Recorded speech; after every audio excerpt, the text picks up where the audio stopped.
America के ambassador Eric Garcetti तो इसरो के जो हमारे वैज्ञानिक हैं, जो टीम इस पूरे मिशन को लीड कर रही थी, उससे ही मिलने पहुंच गए इसरो के सेंटर के ऊपर। फिर उन्होंने अपने ट्विटर हैंडल से इसकी तस्वीर भी साझा करी। भारत से पहले ये काम सिर्फ अमेरिका, रूस और चीन ही कर पाए थे, मगर इसरो ने उन तीनों देशों से भी कम बजट में ये काम कर दिखाया है। बड़ी अहम डेवलपमेंट है और वो ये हुआ है कि जो यूएस कॉन्सुलेट है वो ओपन हुई है बेंगलुरु में, और वहाँ पर डॉक्टर जयशंकर ने भी बात की है और जो एरिक गारसेटी हैं उन्होंने भी बात की है। बड़ी इम्पोर्टेंट बातचीत है ये। वो जैसे कहते हैं ना, हम चाइना के साथ कहते हैं ना जी हमारे ताल्लुकात तो हायर देन हिमालयाज। एम्बेसडर ग्रेसिटी कहता है कि इंडिया और अमेरिका के जो ताल्लुकात हैं, that extends from the seabed to the stars. और ये जो ताल्लुकात हैं, ये सारी बात है इनोवेशन में है, इन सेमीकंडक्टर्स में, स्पेस में। डॉक्टर जयशंकर यहाँ पर आ रहे हैं इनॉग्रेशन के लिए। तो हमने तो आपको पहले बताया भाई, भारत को तो एक इनॉग्रेशन का एक ऑफिशियल लेटर मिला है और बुलावा वहाँ पर गया है। तो वहाँ पर तो 21 उन्होंने बुलावे मंगवा लिए। मिलियंस ऑफ डॉलर जो हैं वो बेशक लगते रहे, पर पैसों की कमी है। काम उन्होंने शुरू कर दिया। 3 इंडियन न्यूक्लियर एंटिटीज को रिस्ट्रिक्टिव लिस्ट से हटा दिया। अमेरिका ये कहता है कि हम हर तरह इंडिया के साथ खड़े हैं, इन एवरी वे हम इंडिया के साथ खड़े हैं। दोस्तों, इसरो ने भारत को आज उन ऊंचाइयों पर पहुंचा दिया है जहां पे अमेरिका भी मजबूर हो गया भारत के साथ काम करने के लिए। आप जानते हैं ना, नासा के अंदर कितने भारतीय साइंटिस्ट बैठे हुए हैं, लेकिन इसरो के कमाल देखिए दोस्तों, वो इतने कम बजट के अंदर वो इतनी एक्यूरेसी से सारी चीजें कर रहे हैं कि दुनिया हिल गई है।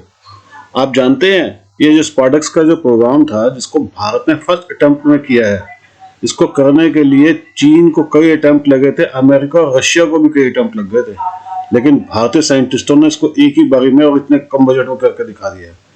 अब ये बताइए, जब इतना सब कुछ होगा तो दुनिया हैरान नहीं होगी क्या? हमारे साइंटिस्टों की तारीफ कितनी बनती है और कितनी करनी चाहिए हमें। ये वाकई एक अजूबा है। और आप देखिएगा आने वाले दिनों के अंदर हम कैसे कैसे काम करने वाले हैं।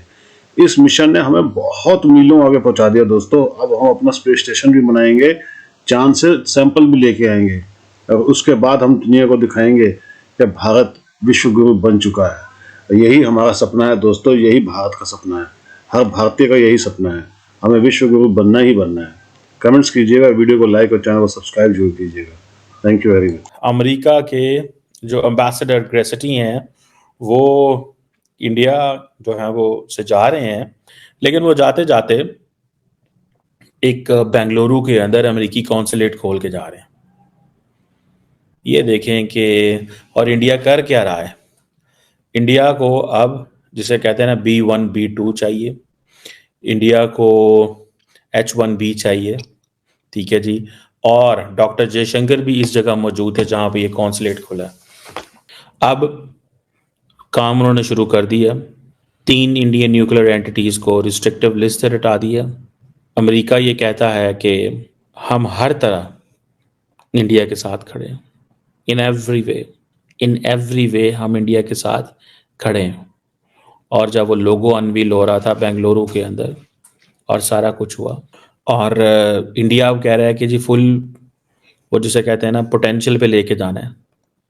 एक तरफ ये हमारे लीडर थे इमरान खान साहब, जिन्होंने आती लड़ाई शुरू कर दी अमेरिका के साथ, गैर ज़रूरी लड़ाई।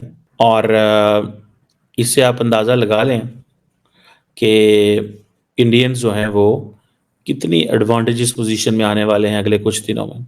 अब मुझे ये बताएं, ये जो कॉन्सुलेट खुलेगा, आपको पता है क्या होने वाला?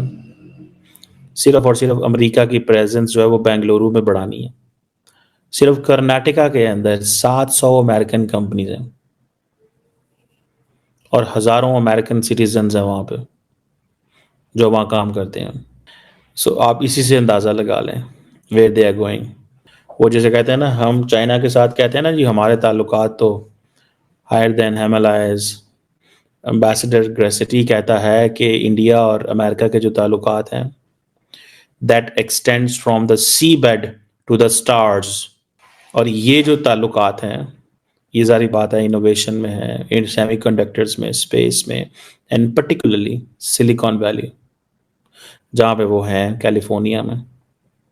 तो इस बंदे ने तो जो काम इंडिया के लिए कर दिया, मैं समझता हूँ बड़ी बात है कि इस बंदे ने जो काम इंडिया के लिए कर दिया, एंड देन फिर जनाब डांस हो, सारा कुछ हो, इंडियन धमाले हों, इंडिया और पाकिस्तानी जड़े ने हमारी सियासतदान कहते हैं गो अमेरिका गो, गो अमेरिका गो, अमेरिका को गालियां निकालेंगे गैर ज़रूरी, ना कोई लेना ना कोई देना, ना कुछ है ना कोई चक्कर।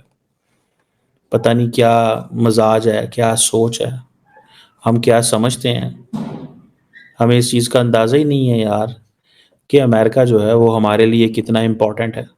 पता नहीं कब हमें समझ आएगी या हमारे लोगों को कब समझ आएगी कि वो क्या कर रहे हैं और हम क्या कर रहे हैं।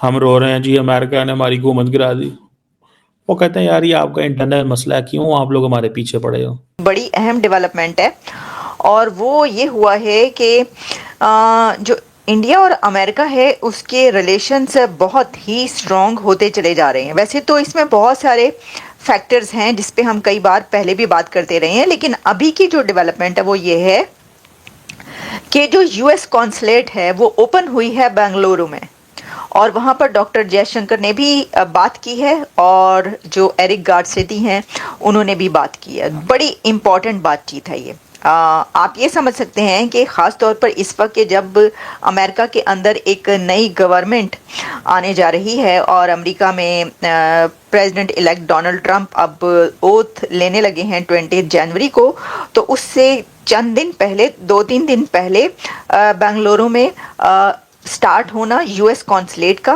और वहाँ पर डॉक्टर जयशंकर का ये कहना कि लॉस एंजलिस में इंडियन कॉन्सुलेट स्टार्ट होने जा रही है, हम लॉस एंजलिस में इंडियन कॉन्सुलेट खोल रहे हैं।